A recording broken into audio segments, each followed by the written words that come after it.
Baik pemirsa, kali ini kita rekaman lagi nih di channel Billy Bercerita. Kali ini teman saya tidak bisa nemenin, dan kali ini kita kedatangan narasumber yang bercerita tentang lika-liku kehidupan rumah tangga bersama suaminya. Kita panggil nama kakak ini Kak Nisa. Silahkan dimulai Kak Nisa, awal jumpa dengan suaminya.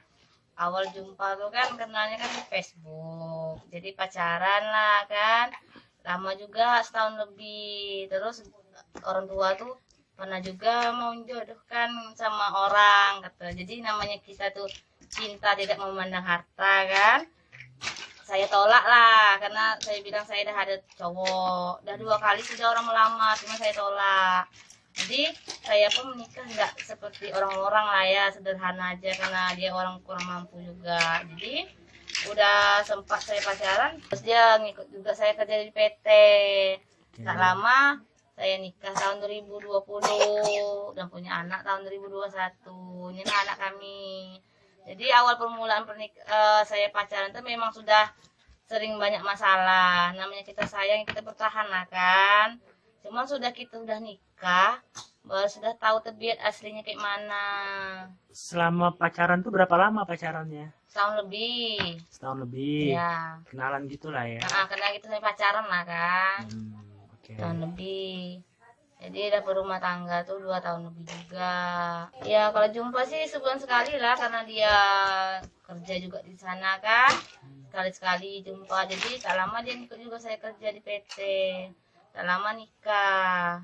Masalah yang selama pacaran tuh dengan calon suami ini apa dulu? Ya masalah konflik ya, kelahi, cemburu, apa dia cerita sama cewek lain apa ya harus maklum lah kan. Oh, jadi Kak Nisa ini cemburu. Ya cemburu tidak, cuma bertanya aja nih siapa. Ya perempuan pastilah cemburu kan, tapi kita nengok cemburunya itu nengok tempatnya juga kan. Nah, nggak sembarang cemburu. Yap. Kali awal dah pernikahan tuh baru kita tahu tabiat aslinya kayak mana. Dulu waktu saya hamil saya bilang tak usah balik dulu ke kampung, biar aja lah, lagi pun saya udah nunggu hari. Tapi dia tak mau juga, masih nekat katanya, takut tidak ada biaya untuk melahirkan apa yalah. Jadi tak lama saya melahirkannya siang, malam baru dia datang jam 8. Sebenarnya sih udah tahu sebelum pacaran tuh, dia bilang dia tuh dulu pemabuk juga apa, tapi dia tidak pernah bilang dia tuh bisa main cewek, selingkuh atau apa kan. Dia tuh perokok juga, namanya orang pemabuk ini kan dia bisa bertaubat kan.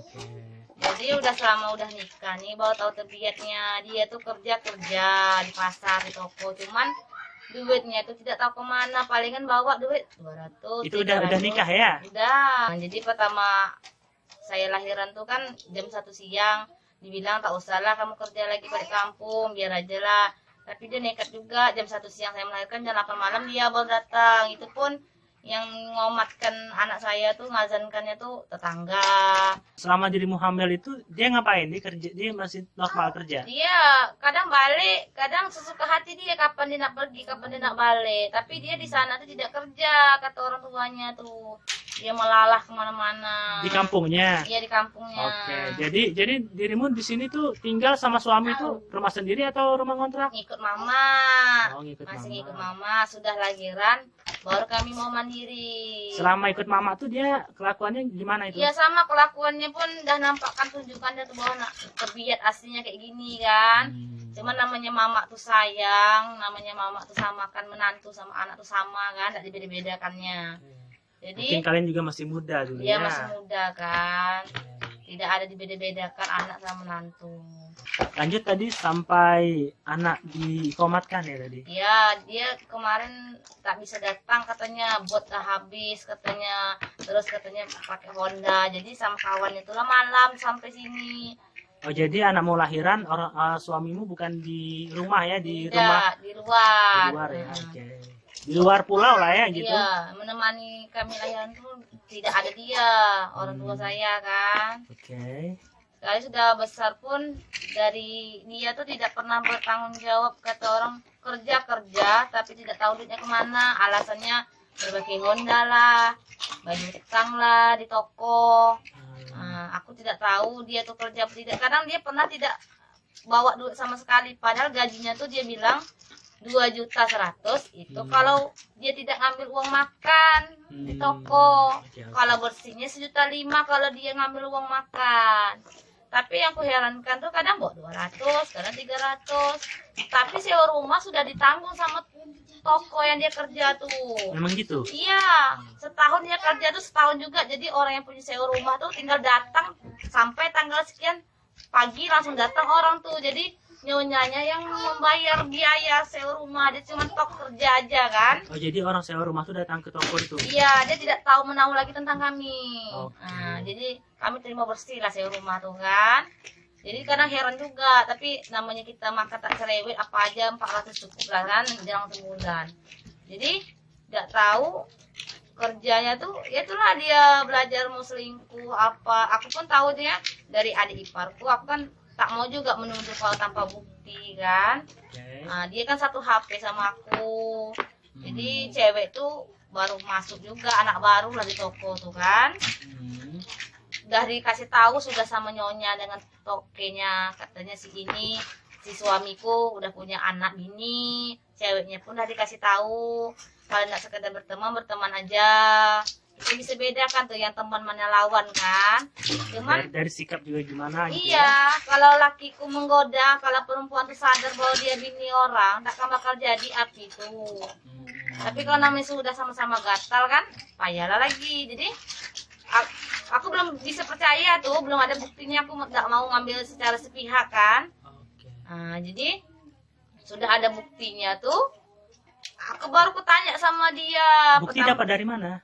Hah? Buktinya dapat dari mana? Nomor Buktinya. cewek tuh Oke. aku minta sama kawannya. Jadi aku nih mengaku bahwa aku nih kakak suamiku. Tapi aku tidak mengasih tahu kalau aku nih bini si A, bini lakiku kan. Jadi di situ chat-chatan lah sama si. Aku chatan, kutanya kau siapa? Dibilangnya saya Santi katanya. Ada hubungan apa sama si suamiku, sama adikku?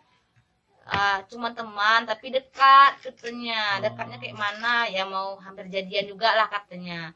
Oh, aku nih kakaknya, aku bilang. Jadi dia tak curiga lah bahwa aku nih si istri yang ngecitnya kan, taunya aku nih kakaknya lakiku. Jadi bercerita-cerita lah dia panjang-panjang lebar. Jadi cewek ini udah lama juga sudah sama si lakiku nih berhubungan. Pokoknya biasanya dulu dia tidak pernah bermain api, selekeh aja kata orang kita bilang gayanya kan.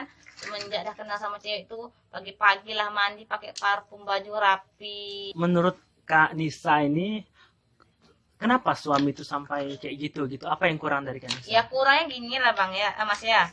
Kita macam mana mau cantik, sedangkan laki pendapatannya sekian. Kita dapat makan pun sudah syukur, cuma lakiku tidak bersyukur.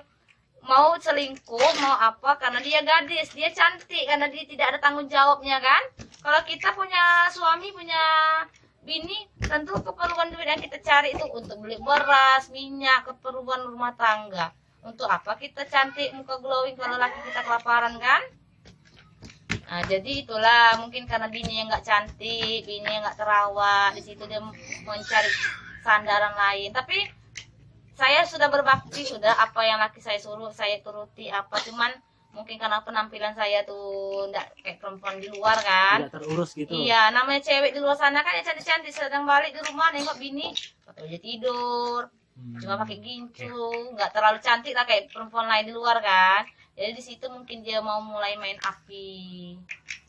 Nah, jadi saya pertama belum percaya, sudah banyak buktinya. Baru saya tanya dia nangis-nangis, minta maaf, sujud. Memang saya maafkan. Siapa tuh si suami? Iya, suami saya. Tadi ceritanya kita sampai dirimu ngechat si selingkuhannya tadi. Iya, selingkuhnya ngakulah bahwa dia nih pacaran sudah. Nah, dikirimnya lah screenshotan chatannya kan. Dikirimnya screenshotan chatannya. Jadi oh iyalah aku bilang. Ceweknya ini tahu bahwa itu udah beristri, udah sudah. Kok mau gitu? Iya, namanya mungkin betina tuh mau cari duit, sangkanya laki orang punya duit, yang adanya dia susah juga lakiku kan.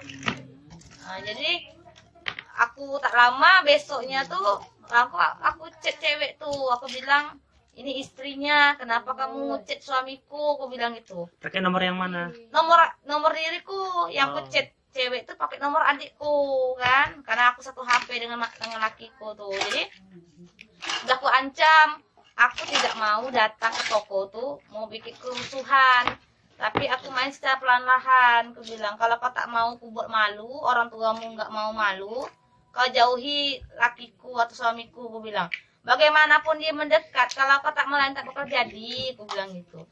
Kalau aku nih, aku bilang, Guntung ini kecil, aku bilang, kawanku banyak di Guntung. Kalau aku cari, aku bilang, bentar, cuman ini aja. Aku bilang, aku dapat nomor HP-mu aja dari kawanku. Aku bilang, aku tahu di mana kau kerja. Aku bilang, aku tahu asal usul kau di mana. Aku bilang, Pernah cuma aku, ketemu sama dia? aku pernah nampak dia dari jauh. Dia kerja di warung makan. Oke. Nah, jadi Oh, kerja di warung makan, dia Iya. bukan satu toko. sudah berhenti, dia diberhentikan dengan nyonya tuh karena ketahuan dia selingkuh dengan suamiku. Langsung diberhentikan. Pendidikan. Jadi dia diberhentikan sama nyonya tuh. Mantan lakiku bercakap bahwa si ketahuan maling.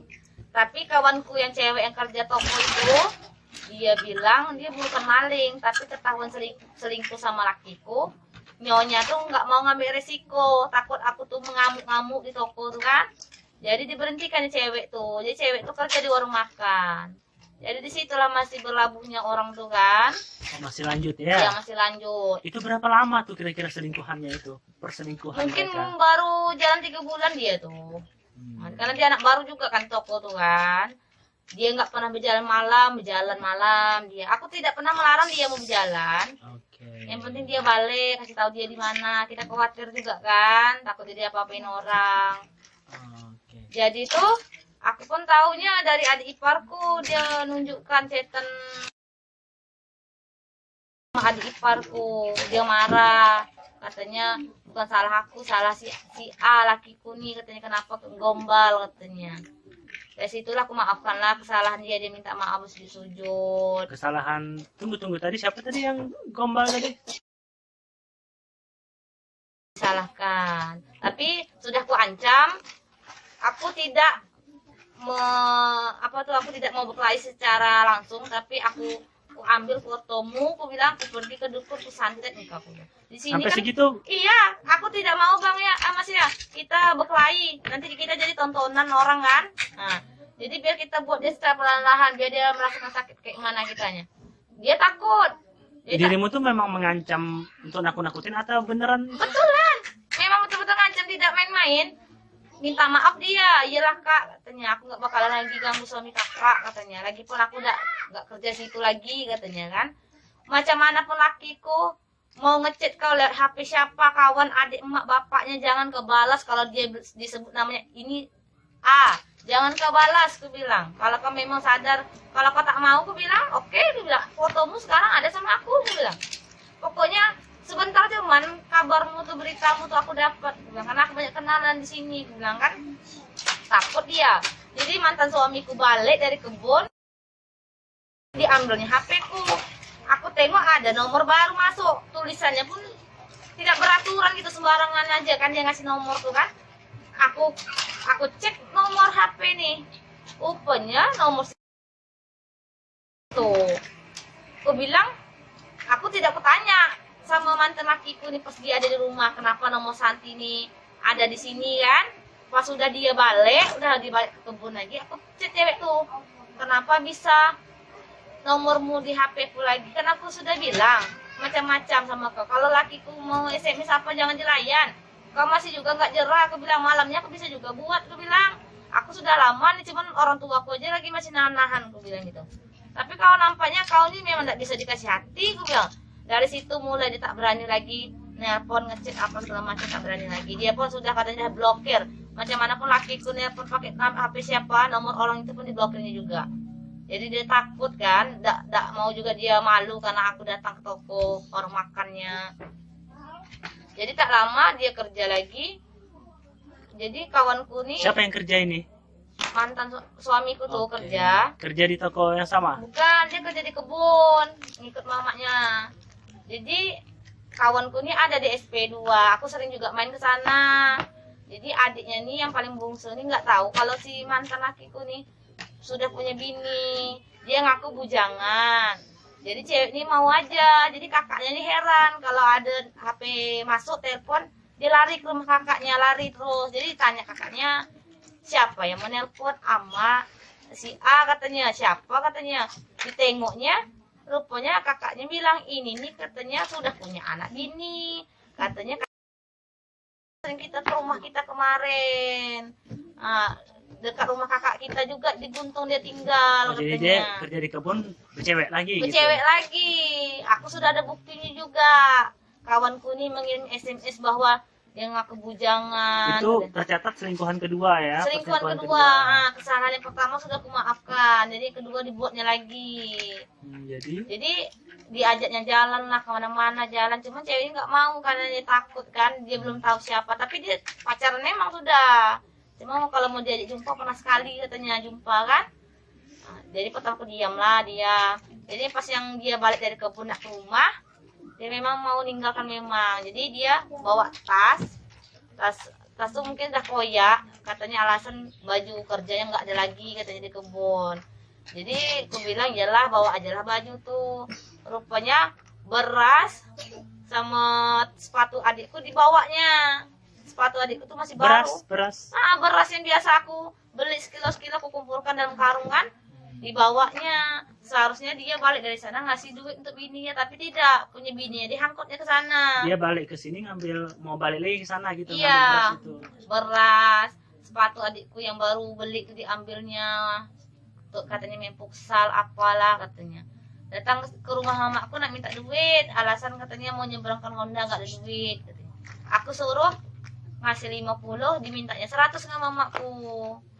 Itu hari-hari terakhir dia mau pergi, ya, selamanya?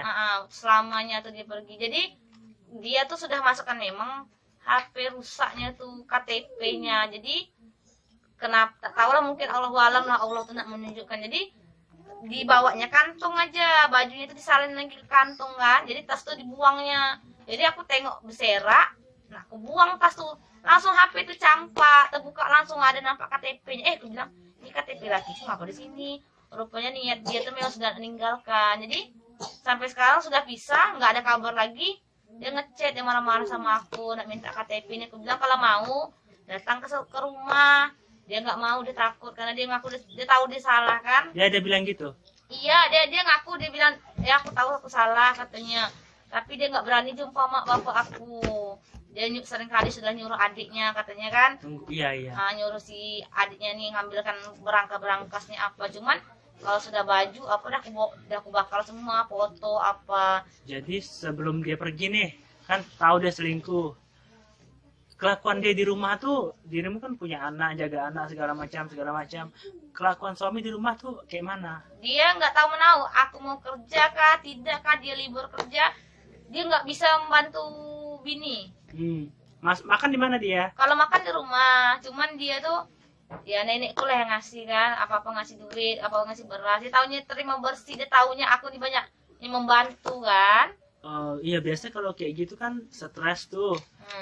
Ya marah-marah dong gitu. Kalau marah-marah gimana tuh, dirimu marah ke dia atau dia marah gimana? Sanyo kami jualnya, Honda dijualnya, dapat 300 jualnya, aku cuma dikasih 100, dia 200 ngambil. Kalau pulang-pulang dirimu, dia kan pulang kerja nih. Udah tahu kan dia selingkuh, dia tetap tak mau ngaku kalau ditanya. Tak mau, dia tetap marah, dia membenarkan diri kan.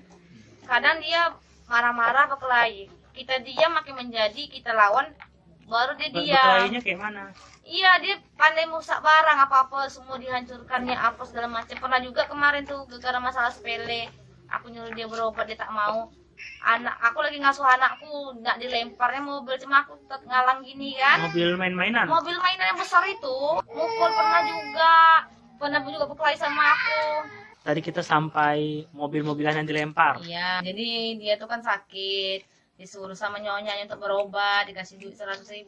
Jadi saya ini pinjamlah Honda tetangga kan untuk berobat, dia tak mau, katanya dapat untuk beli rokok, untuk makan. Aku bilang kalau kau tak berobat macam mana mau kerja kalau kau tak sembuh-sembuh. Masih juga lagi dia marah-marah sama aku cakap lembut-lembut lah. Jadi tak lama aku tengah merangkul anakku, aku nak dilemparin sama mobil-mobilan anaknya nih. Kalau aku nggak sempat menghalang, mungkin akan kena anak aku. Aku bukan nyuruh dia tuh untuk belanja, cuma nyuruh berobat. Karena nyonyanya tuh nyuruh dia tuh berobat, karena dikasih duit kan. Itu Dia nggak kejadian. mau.